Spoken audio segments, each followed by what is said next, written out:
And welcome back to our live coverage. We are in the spin room tonight, and joining us now, Texas Congressman and presidential hopeful Ron Paul is back with us.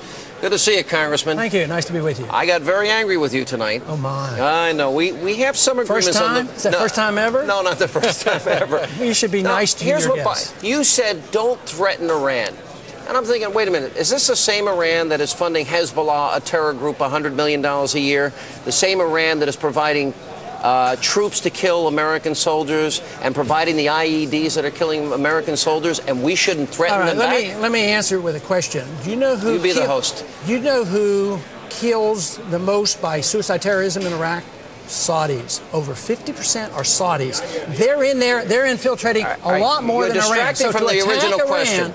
You should be talking about Saudi. Wait a minute. We can talk about Saudi Arabia's support of terrorism over the years. No, the issue I asked you, you said tonight in this debate, don't threaten Iran. Iran is funding the IEDs that are being used to kill them. You have proof of that. There's no proof. There's absolutely proof of it. It's been chronicled all over the place. Our CIA does not have proof. Wait a minute. We have found Iranian weaponry all over Iraq.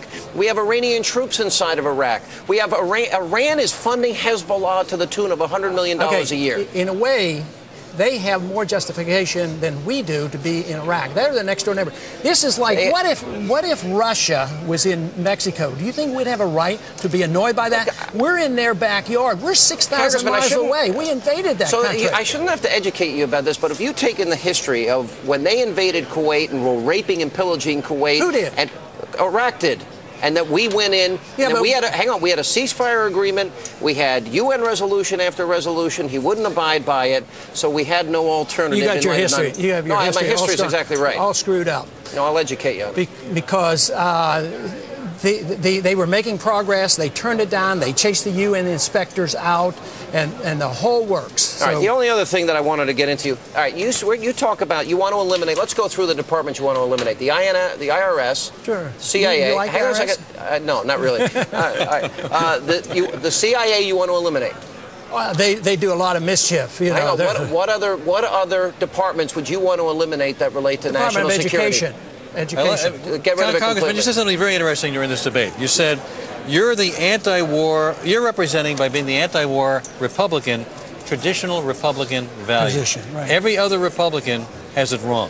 But they've only been wrong since the year 2000. Do you remember when Bosnia came up and Somalia? 80% of the Republicans voted against that intervention. How did Bush win the election? Yeah. He ran on a humble... I'm running on Bush's foreign policy, a humble foreign policy. Ronald Reagan, when he left Lebanon after the barracks disaster, and was he called a cut and runner by the very people who now say Democrats are like me are cut and runners because we want to get out of Iraq? And you know what he said? He says, I finally realized how irrational these people were, and he says, I changed my foreign policy. That's what he wrote in his memoir. So he finally said, they've been fighting too long, it's totally irrational, so he at least had the good sense to leave. So you agree with me on foreign policy, you agree with Sean on economics and a whole bunch of other things, but if given that diversity, how do you get the Republican nomination if you're not really saying the things that most of the base actually believes who are going to vote in the Republican primary? I have to remind them of their history, because this is what they used to believe. They used to be conservatives. They used to want to balance budgets. They used to be against the Department of Education. They used to be against the wars. What happened? You know, they've lost their way. They've been taken over by ex-Democrats who are the neoconservatives. They came over and believes in entitlement, and they believe in war. They picked the two worst parts. But how do you get the nomination given your positions, which are not at all in line with the people who are resonating in the polls with the Republicans who are voting in the primaries that you need to get elected? In a place like New Hampshire, you just invite the independents and you explain this to the Republican base, and a lot of them will support me on these issues, as well as the individuals who respond to this, because they're sick and tired. 70% of the people are sick and tired of this war. So in open primaries, we have a very, very good chance. The Republican Party is getting so small that you have to build the party in order to Can I add one point, that. Alan, if I may?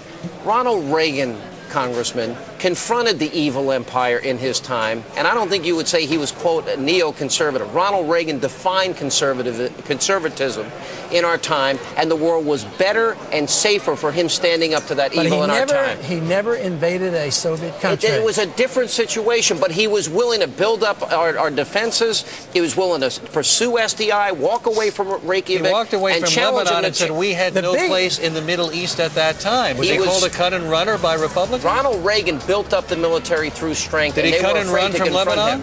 Not the same thing. The big difference is Iraq didn't have a nuclear weapon, neither does Iran. Iran may have a nuclear weapon, well, and then How about Pakistan? They have one, and listen, they don't even they say they follow want it. to annihilate Israel. They are funding Hezbollah, but I got to Yeah, but the Soviets wanted to annihilate us as well, too, but we didn't always good invade to them. spar with you, Congressman. Good. Thank you. Good to see you. Nice to see you. Hold on one second. When we come back, presidential candidate Duncan Hunter will be here with us. By the way, don't forget to keep those texts coming, and you can text your vote to FNC-TV or 36288. And by the way, you can see your vote come up in real time. That's all straight ahead as a special edition of Hannity and Combs continues tonight from the Spin Room.